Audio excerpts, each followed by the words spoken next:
Of course, because of the way I titled this video, I had to. It's the story. A lot of people are going to be really, really angry, and probably all of the feminists, because in this story from, or I shouldn't say story, but report from Glenn Gare, PhD, Psychology Today, women, the gender, are causing the shift in political discourse, in social justice attitudes.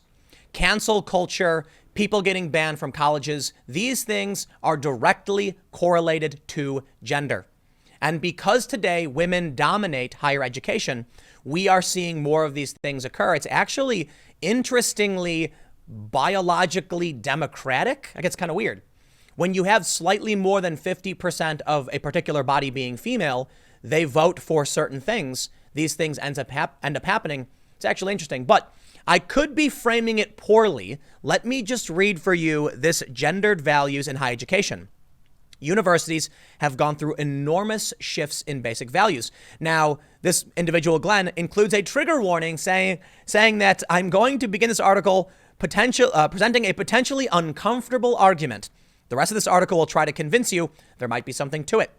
The argument: without understanding the role of gender demographic changes in higher education, it will be impossible to fully understand many of the modern social movements, like trigger warnings, disinvitations, safe spaces on college campuses. He writes, "For me, this all started with a noteworthy event in a college class. At some point, the conversation in the class turned to one particular prominent psychologist who had made some comments that could be interpreted as ethically questionable.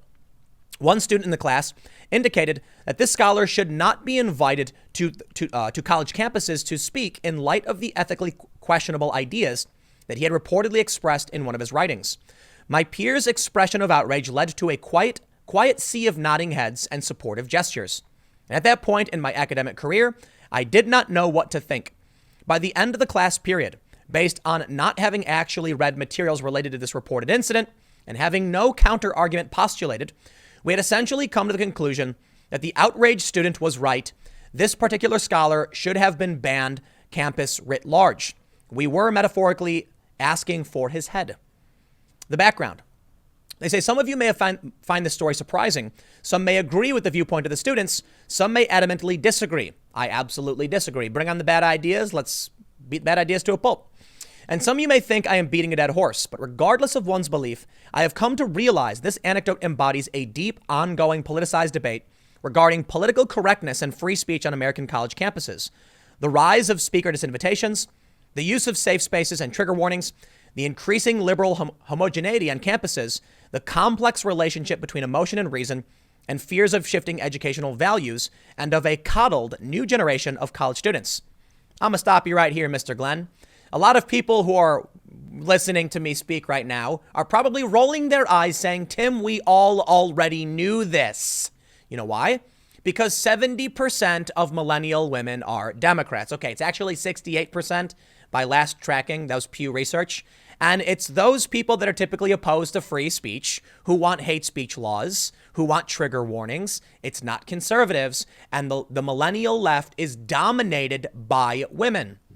So the point this guy is going to make, which he actually has data to support, is that certain characteristics that tend to appear more in women are the same traits that people who are social justice warriors share.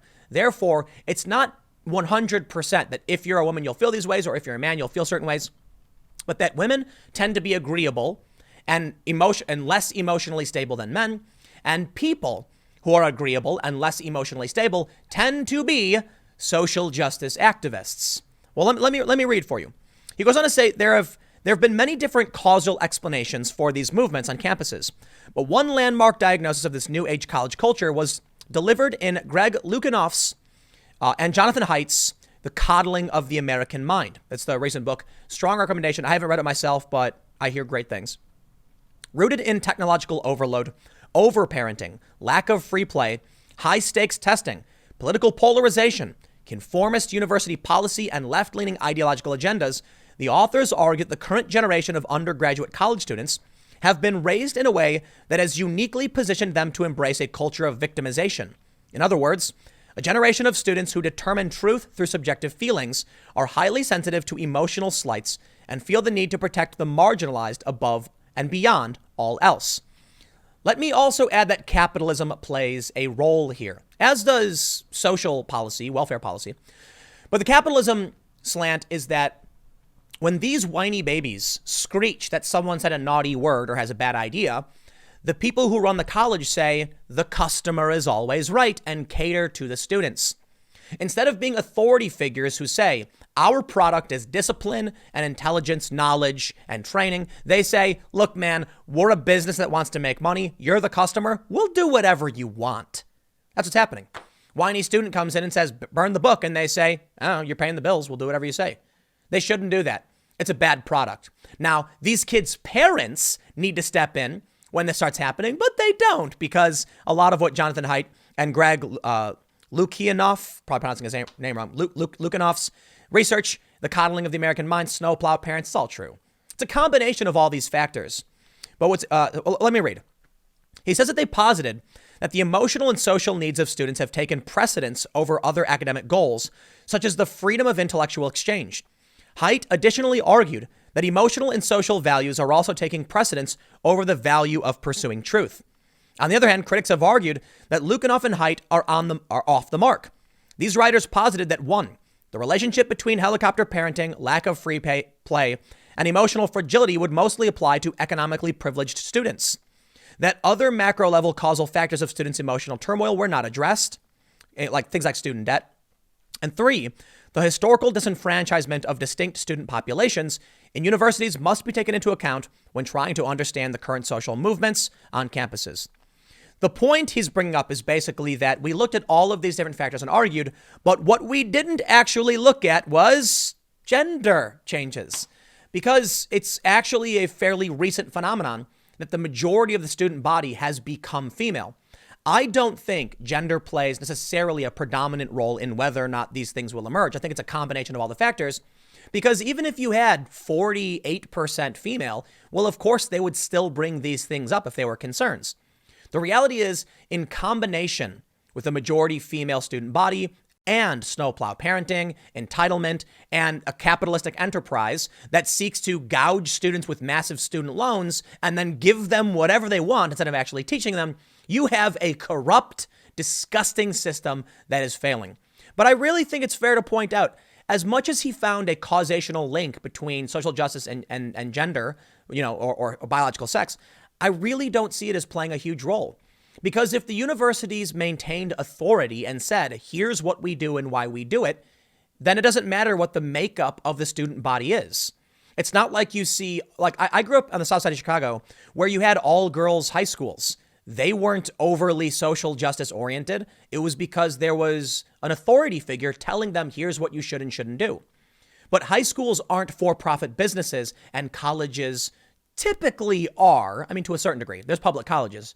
But a lot of colleges require you to choose to send your kid there or choose to go there and pay money. That system means that the customer will always be right.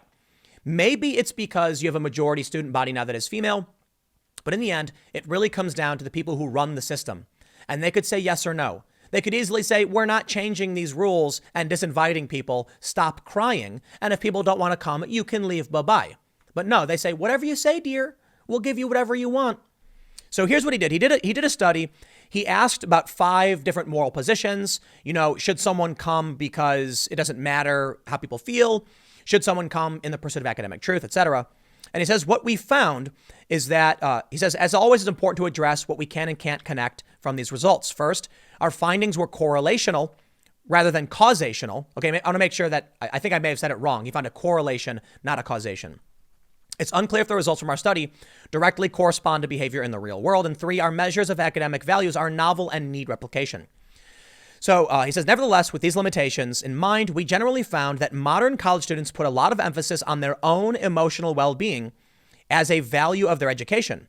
In this study, while most students were Generation Z, he does mention he has a lot of boomer data, and thus I was able to compare the academic values of younger adult students versus older students. So putting the pieces together, I'm trying to go quick. The results support many of Lukianoff and Haidt's claims regarding the political and social attitudes of university students. Specifically, conservatism played a central role in predicting all academic values and was the most salient predictor of social justice and emotional well-being values. Further, generational differences in the value of social justice and emotional well-being were present. Importantly, we demonstrated and now argue that Lukianoff, Haidt, and other commenters have missed a critical factor: gender. He says over the past 50 years, the gender demographics of college campuses have changed enormously. The ratio between men and women were 58 to 42% in the 1970s, while a recent poll in 2017 showed that women now comprise approximately 56% of the college population. In other words, the gender majority of college students in the United States has reversed over the past 50 years. This demographic change matters because extensive research has shown substantial differences in personality traits, conservatism, and value orientation between men and women. Women tend to be more liberal than men, score higher on measures of agreeableness and openness, and have lower scores on emotional stability. And the ratio of women to men in social sciences is far greater than the ratio in the hard sciences. So that's like psychology versus, say, STEM. Importantly, the current research demonstrated that 1, higher agreeableness predicted higher ratings towards social justice and emotional well-being. He says 2, that lower emotional stability predicted higher scores on emotional well-being and social justice. And 3, lower scores on conservatism predicted higher scores on emotional well-being and social justice, and lower on advancing knowledge and academic rigor. 4, that hard science majors scored higher in advancing knowledge and academic rigor, and lower in social justice and emotional well-being. In other words, the constellation of factors that predicts holding such strong values on emotional well-being and social justice all are conflated with gender. Generally, compared with men, women tend to hold these values. Without accounting for gender differences, we miss a central link that appears to connect these disparate trends. I'm going to wrap it up here because I try to keep these short. But what he is saying is that we have at least one preliminary study showing gender plays a role in the politics of these universities. But what I find truly fascinating is the economic policy that results from this desire for emotional well-being. If men are working in STEM and women are working in psych, it's no surprise that the social justice activists don't want to go to Mars, and the men do. It seems like you have an extreme hippy-dippy left, a female perspective of being a happy family living on a farm and smiling, and then you have a more aggressive capitalistic male perspective of conquering the world and traveling to the stars. And then there's a sane, rational in between. But I think this is a really important point to be made. That while we can talk about snowplow parenting all the time, it seems like there is some correlation between traits typically found in women, which may be social. I'm not saying they're totally biological, maybe a little bit both. There's a correlation here between the rise of social justice, obviously, feminism, and gender. I know a lot of people think it's obvious because we saw these trends in politics, but now we have some hard data. So I'll leave it there. Take it for what it will. Stick around. I got another video coming up in a few minutes, and I will see you all shortly.